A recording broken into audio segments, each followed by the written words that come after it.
right, hey, welcome back to the Sloppy Modeler. Welcome back to the show.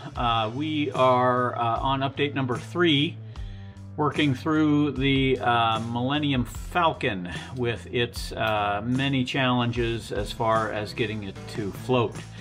What we're going to cover here is some of the weathering that we did on the Bandai 144th kit, and what we've done with a couple of additional kits trying to get this thing to cook across. I do appreciate you coming along with us on the journey today. We have the kit that we're going to highlight after a bit is the Bandai 1350th Millennium Falcon, and then the Revell Snap-Tight 1200 kit, and then the Revell Click and Play 1 to 241 kit. So lots of fun, lots of challenges, and I think we're on the right path to getting this done. Look forward to hearing your comments and seeing your shares, subscriptions, your likes, and we'll get to it, and you can help me out as we try to bring this one across the finish line. We'll talk to you in a bit. Thanks. All right, hey, welcome back to the Sloppy Modeler. Welcome back to the show, and welcome back to the Millennium Falcon Levitating Edition. And we are glad to have you here. Happy to have you along today. We are coming up on the weathering and then the final reveal of the Millennium Falcon. And we've done a couple of things here. We'll point these out in a second. But before we move further along, I just want to thank you for your support. And we're coming up on, and we may have already surpassed it by now, 1,000 subscriptions. And I'm overwhelmed, thrilled, and never thought this would get that large. But thank you. Thank you for your shares, your likes, your subscriptions, comments. We appreciate them all, and we try to work through all of those as they come in. I've had a lot of fun on the weathering on this. Using a few tools here that I have been able to find. The first of all, overall, you know, this was just pure white. That wedding cake white was the color that we started with. Then the decals really added a lot of punch to this. And after the decals went on, then I went to this gray stain. This is FX gray stain, Create FX enamel stain. This is from Testers, and that got basically I just spread that on throughout the whole bottom and the whole top. I didn't rub it off with you know, I didn't use too much on the Q-tips or cotton buds. Basically just let it sit, and I'm actually really pleased. I'm pleased with the color, I'm pleased with the darkness, pleased with some of these spots. And so that was one of the areas that we went with. Also used actually the black stain, Rust-Oleum Testers black stain, and that was really back here on the exhaust, and I didn't want to overdo that. I think we're in great shape there. I also used some of this oil color burnt umber for here in the back to represent some of that rust, and I think I really like the look that has come together. The other thing I was careful not to do was use too much stain on the other part of the engines, because I wanted that to contrast pretty good. I still have to go through, and I'm going to use some of this Cretix Rust. And the bottom line with that is, again, this is going to be used pretty sparingly, and you would put that in those spots where you would think that the rust would you know, either pool or congeal, and you can see that you know, there are going to be spots in here where rust is going to be like on anything where something would sit for a long time. You would expect rust to kind of be there in those spots, and especially for anything that's going to be you know, hanging down, and something that just would have like water streaks over time. And so I'm just being kind of real careful with how much I put on here, and maybe just a few little streaks into spots where it would come in. So I do really like these enamel stains. I think that they do a nice job. I think that they're not overdone, and you could probably make the case for going to a much smaller brush for some of this stuff. But I think this works out pretty good. And if you get too much on, you just basically can take your Q-tip and take it right off with that while it's still wet. And even on the streaking on some of this stuff, you can you know, bring it down a little bit and not quite have as much there. Just really nice how quickly this can change the look and appearance of weathering something. And we know that rust is pervasive anytime you have any moisture. You know, anytime you're dealing with some of that stuff, it definitely brings it together. Just hitting a few of these spots, and then certainly here in the back, a few more spots of rust where, you know, you can imagine water dripping down over the edges here and causing some rust. And then same thing with back here. I don't know if you're picking that up, but where it would pool over time.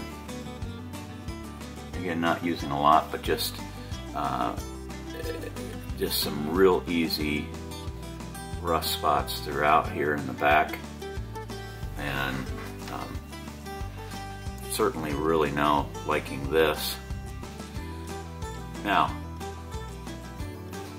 on YouTube, there are certain channels done by some wonderful British gentlemen that certainly have this weathering the Millennium Falcon down to a T. They've done it for ages.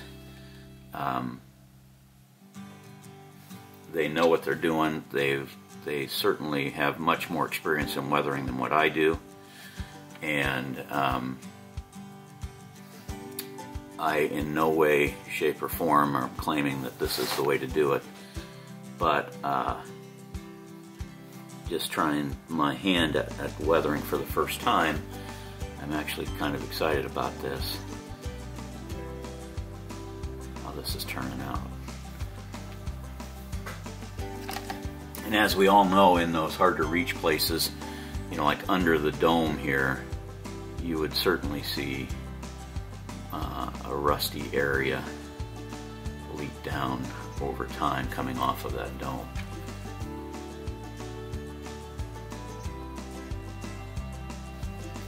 Something like that, and then maybe a little bit of rust around in these parts here where you certainly would have standing water.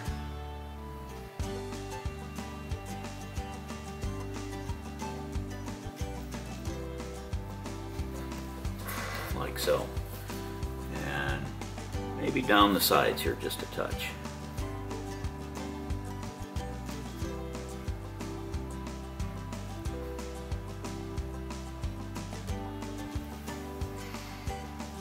So I am certainly enjoying looking at this come together. I actually had no idea that just using a few of these enamel stains would produce the look that and we're going to do rust along the edge of that and rust along the edge of that. So just like in real life, anywhere where you would have a flat area that doesn't necessarily get cleaned often, I think that is certainly a spot that you would see, that you might see rust just collect on certain areas and certain spots. And if nothing else, it's certainly adding visual interest, visual interest to the model itself. And just like that, we've kind of changed the the dynamic of how this looks. And maybe a little on this surface here.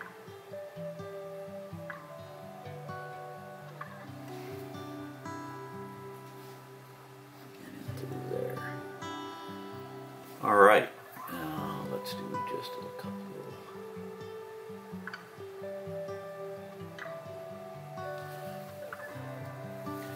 And just like that, I am through with the rust, and provide a little bit of streaking and a little bit of look. All right, so we will be back. Got some more weathering to do. Almost all the parts are on. I think I'm just about done with the weathering. I might do a few more pieces here and there. So probably some streaking, some black, using this black here. Do some streaking lines that would be, you know, the fall of the water as it comes off. Once I have that done, and I need to do some rust on the bottom, of course. Once I've got that done, I'm going to flat coat this, and then we will have a little bit more work. We've got the guns to put on. Those will go something like that, and they'll have to be weathered after the flat coat goes on, quite honestly. The guns on the top and bottom need to go on, and I might not even put the bottom one on. We'll see how that goes. Flat coat it, and then after the flat coating is done, we have a little bit more decaling. And the reason I'm gonna not put the flat coat on, or do this over the flat coat, is I don't want to try to decal these while the paint masks are on. So there's a paint mask on the top, there's a paint mask on the canopy, and there's a paint mask on the bottom one as well. So after this is all flat coated, I'm then going to go through, and you use these paint masks in the following way. These circles go in the center here, and then these gray lines here go all the way around. And then you've got all these, a few of these hashes all throughout, and I might forego those as decals and just use like my Japanese watercolor here and just do like just a short hash. And that's probably not the right tool to use. I probably will use something like a micro marker and do a short hashtags for those parts numbers. I think it's 105. Yeah, for part number 105, it's just a black hash. And honestly, instead of doing all those as decals, I will do those as I'll just use a black marker and put them throughout, top and bottom. These will go again around the edges there, or on the spokes of the windows. All right, so as I was mentioning, these black marks here, I will probably use something along the lines. Sorry. Probably use something along the lines of one of these archival ink. This is an 05, but I have an 03. I think the 05 is too big. But basically what you can do is come in, and instead of using one of those short black lines, you can put just a mark like that. And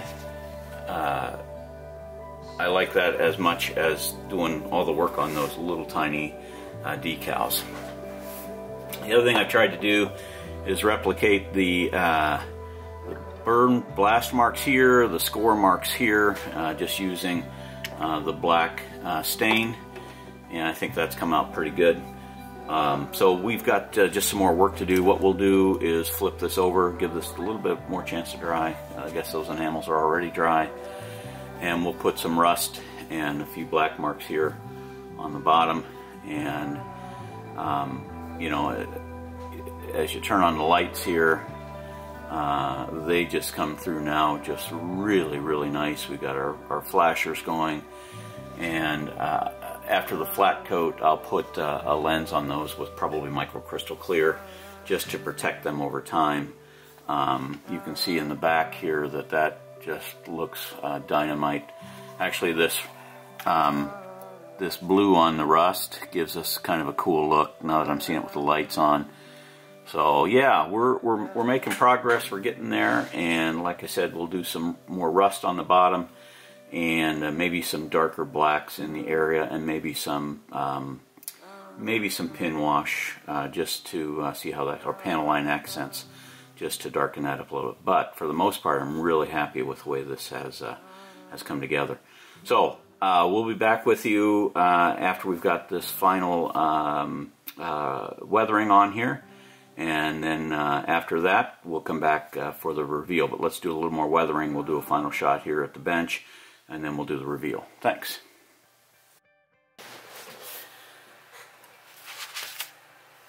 All right, continuing progress with the levitating Millennium Falcon.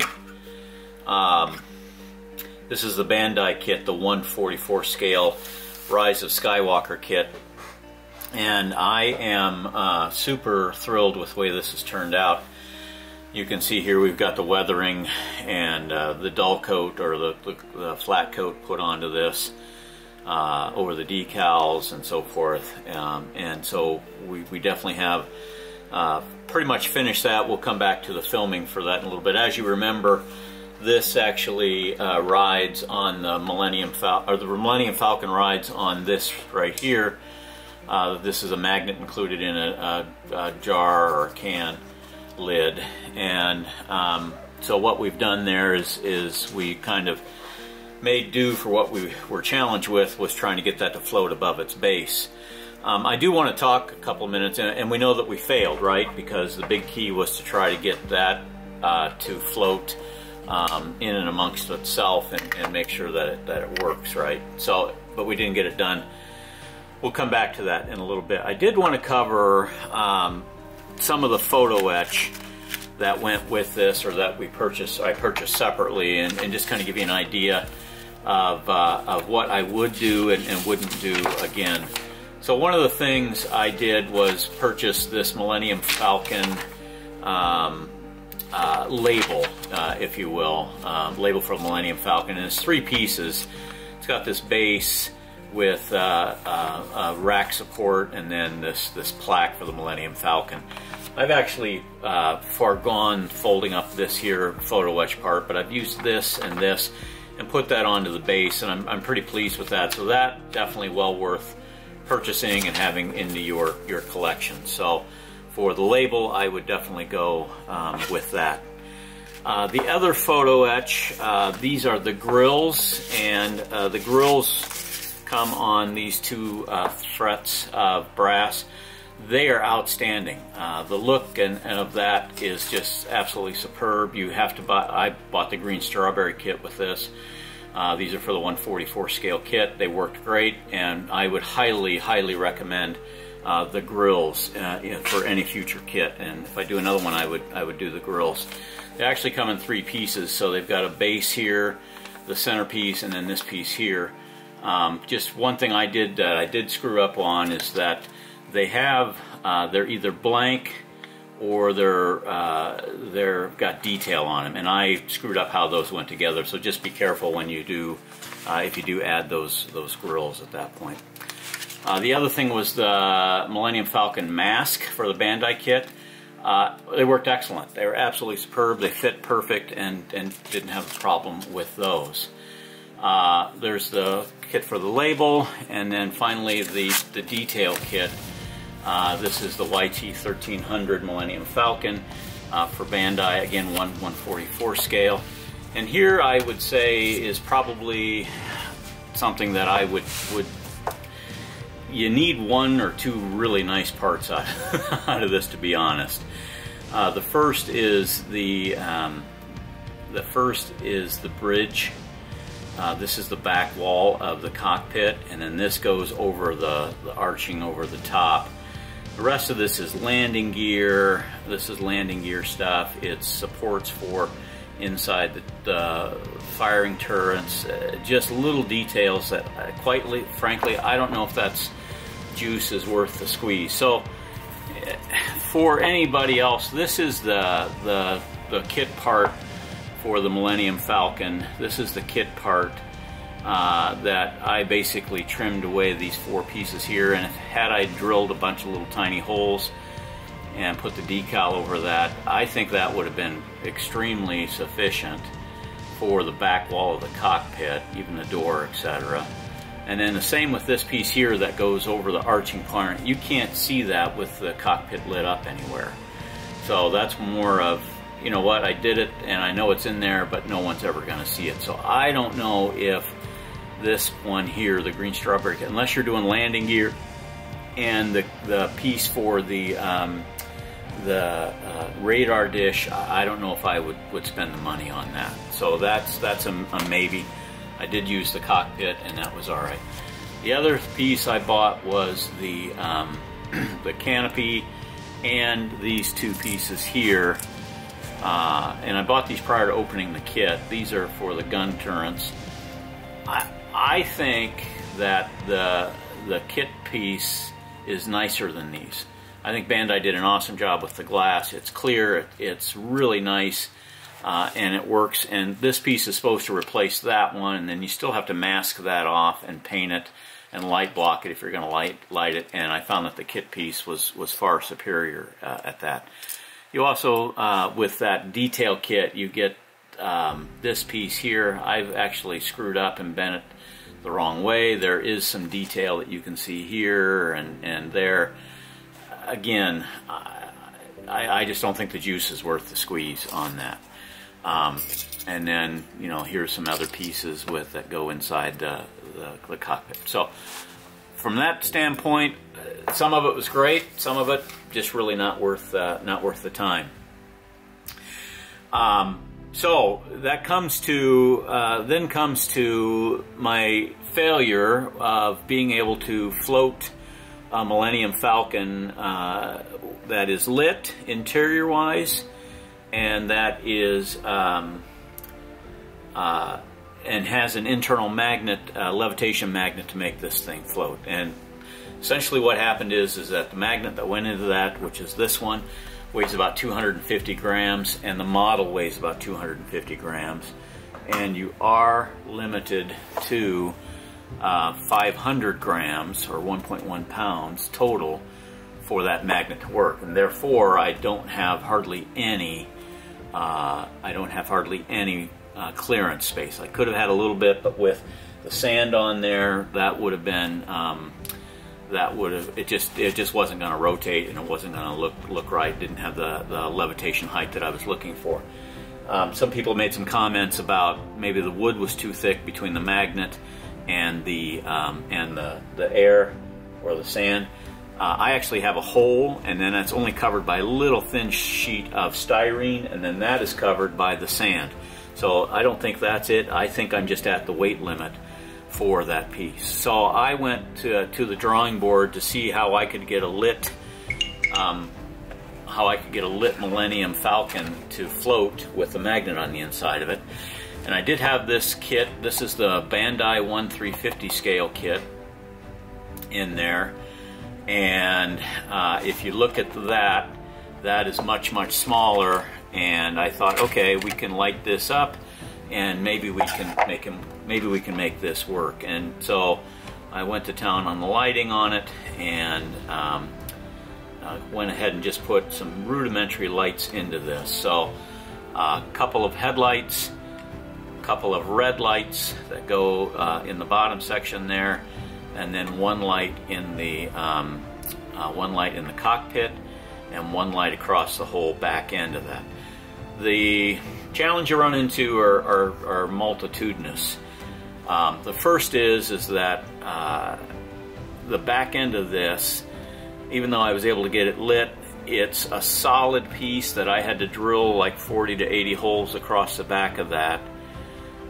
Maybe 80 holes altogether with my super tiny drill bit here, which is, you can see, is well worn, I guess, on my Dremel. Drill that out and use that piece for the back there, and then a piece of cob lighting across here.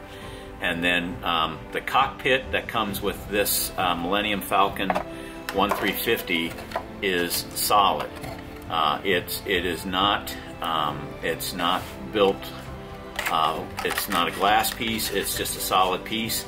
So what I did was took just like you would take and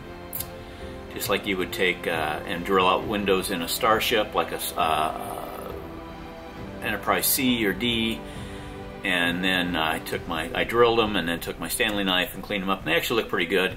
And when I'm done with this, I will put microcrystal clear in there. Those windows are small enough they could fill up like that.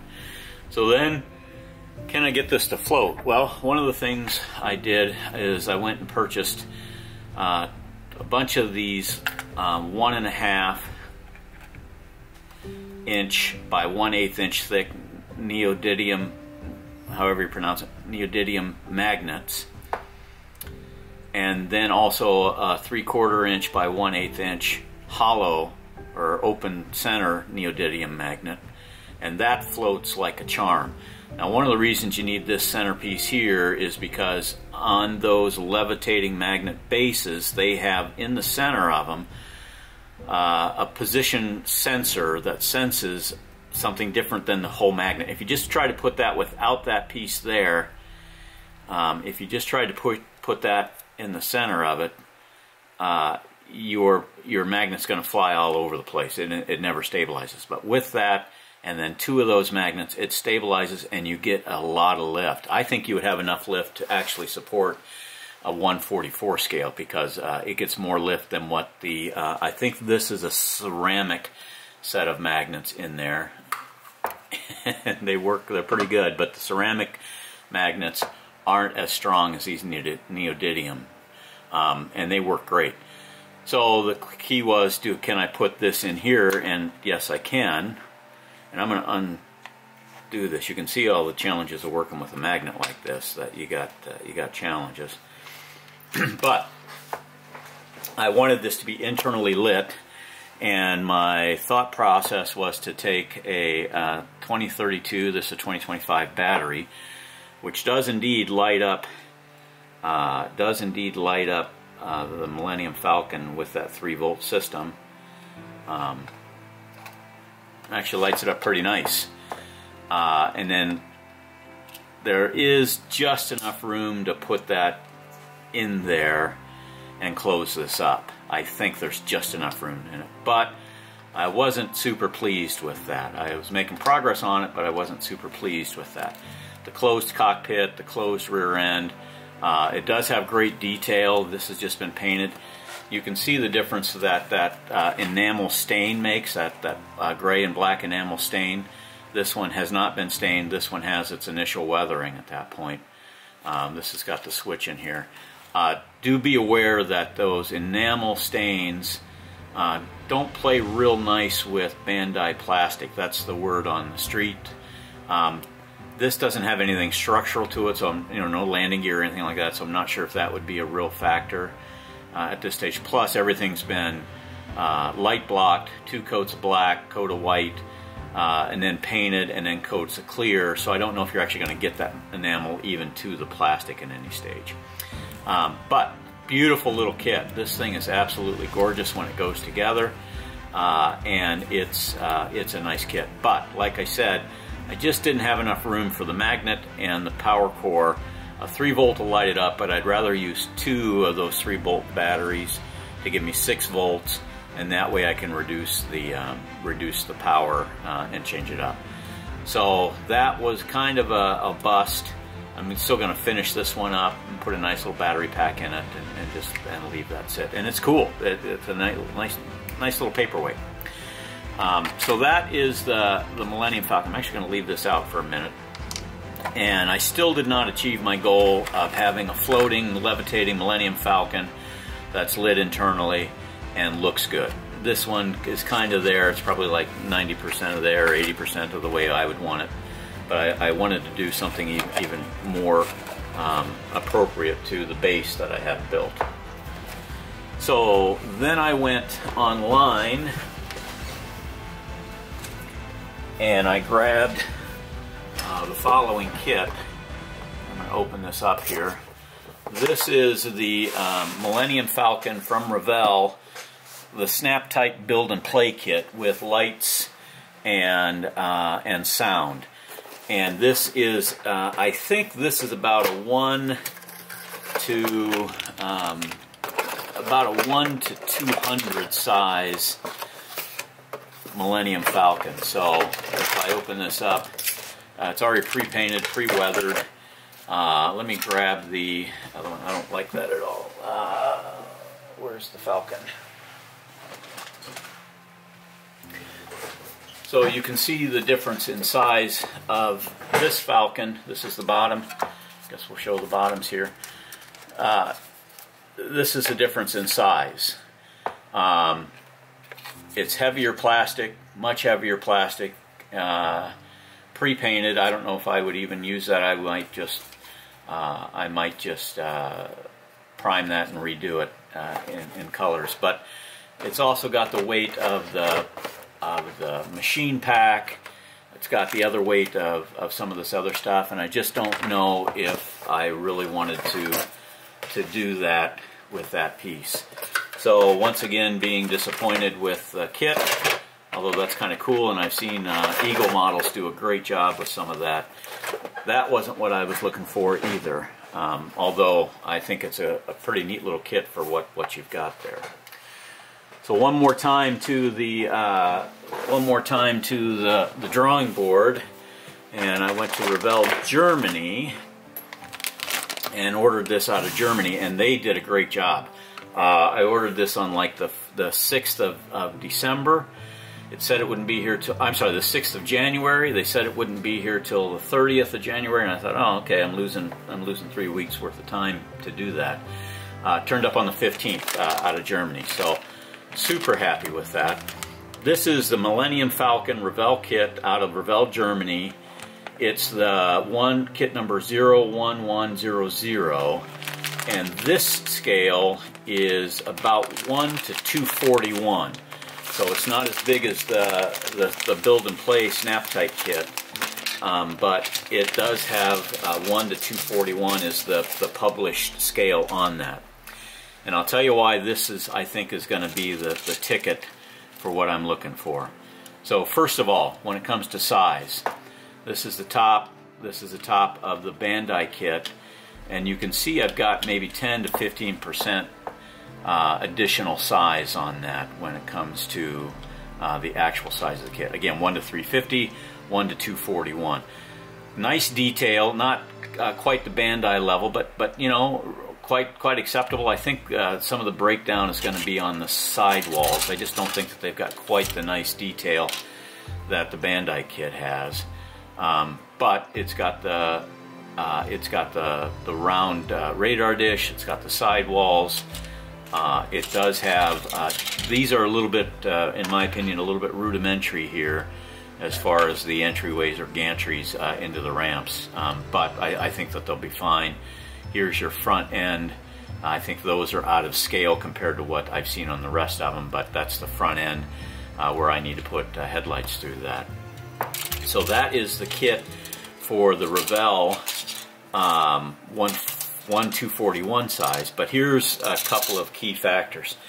Again, fully solid on the Bandai kit. It doesn't have any other room, or you know, the lighting is really super challenging. Only comes with stickers as well, but that's the Bandai kit. This came with clear parts, and the clear parts section is what sold it for me. So first of all, on the cockpit, I think it's loose in here, so I'm going to kind of be careful with it. This is the cockpit on that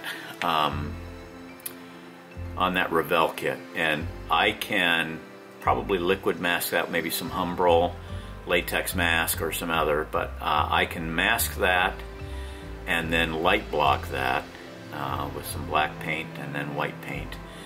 And I think I can get that done. It's going to be pretty delicate work, but I think I can mask that off. And then paint that as a cockpit. Again, the part has a cockpit. It's very, very, you know, lightly detailed, but it's got 4 seats, and it looks like it's got 2 people in the front seats of it. So it's very tiny, but I think it'll still work. So that's the cockpit.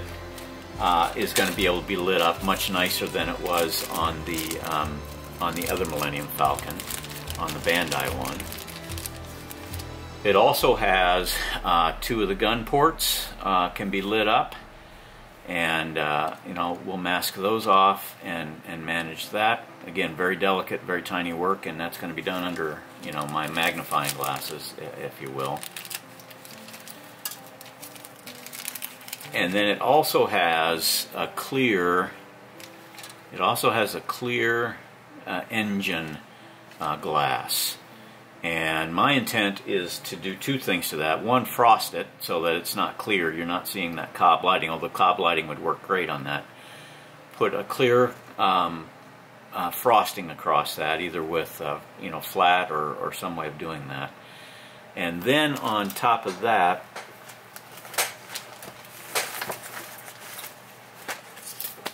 utilize this styrene. So this is 1 by 0.030 and then 1.01 by 0.20. So you can see how fine that styrene strip is. Just a little thicker. So my intent is to use this on the longitudinal side and then use the real thin stuff on the latitude, maybe 3 plus 1 in the center plus 3 latitudinally, and hopefully be able to glue that up without too much difficulty. And then once that's in, I can go ahead and insert it and then put another cob lighting behind it. As far as lighting on this, I'm going to do kind of the same thing. One SMD in the cockpit, one of each of the white headlights, one of the cob lighting around the back, and then a couple. This has got a little more room, so I might put two, a red and a white, or 2 white ones and then 2 red ones to mind your head, as comments have mentioned. So watch your head, don't bang it into that section there, and then I'm going to let the glow of the blue light come through the 2 engine ports on top and bottom. And with that, I now have a significant amount of more room to add my power system. And I can add the power system with a couple of things. I could add it with just, again, coin cells and put that in there, which would really work nice. Or I'm considering using a little tiny 300 milliamp 3.7 volt rechargeable battery, lithium-ion rechargeable battery, and put it in there. So one of the other factors, the difference here between these two kits, you'll notice the locator pins for this Bandai kit compared to the locator pins on the Revell kit. Locator pins of these are very inset from the outside diameter, diameter of the or edge of the ship. These are much closer out towards the edges, and actually I think I'm going to have to trim this all away, and probably even trim that back locator pin. That'll still give me, you know, quite a few locator pins to deal with this, and I can always glue it if I need to. But I can peel all that away, and when that's peeled away, then I can put in my cob light, put in my window here, or my engine back end, and I now have lots of room for my magnet, wherever that's going to be, you know, even if it's right there or whatever. And we can get a floating Millennium Falcon out of this. So that is the game plan to get this done and then get to a reveal. This will not take long to build. This was pretty quick to do, and we'll make some other progress with that. But I'm still going to finish this one, and I'm going to finish this Revell 241 size kit. But so that's that's the adventure in levitating Millennium Falcons, and I am bound and determined to have an internally lit, internally powered, internally magnetized Millennium Falcon to show the levitation on that. One final piece, here's the these are stickers as well. I think I'm going to go ahead and use the stickers for these. These actually look pretty nice for stickers, if you will.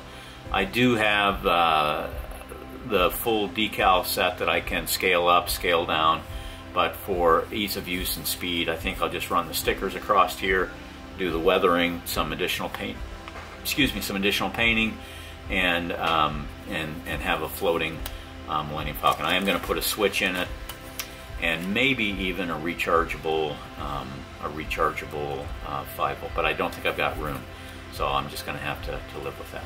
All right, this is going to bring this build log number 3 to a conclusion. When we come back with build log number 4, we will have the reveal of all of these kits, just to see what they look like from a different perspective. And I do appreciate your likes, your shares, your comments have been especially helpful.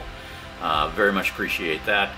If you do like what you see, or if you found anything helpful in here, please give me a like, a share, a subscription.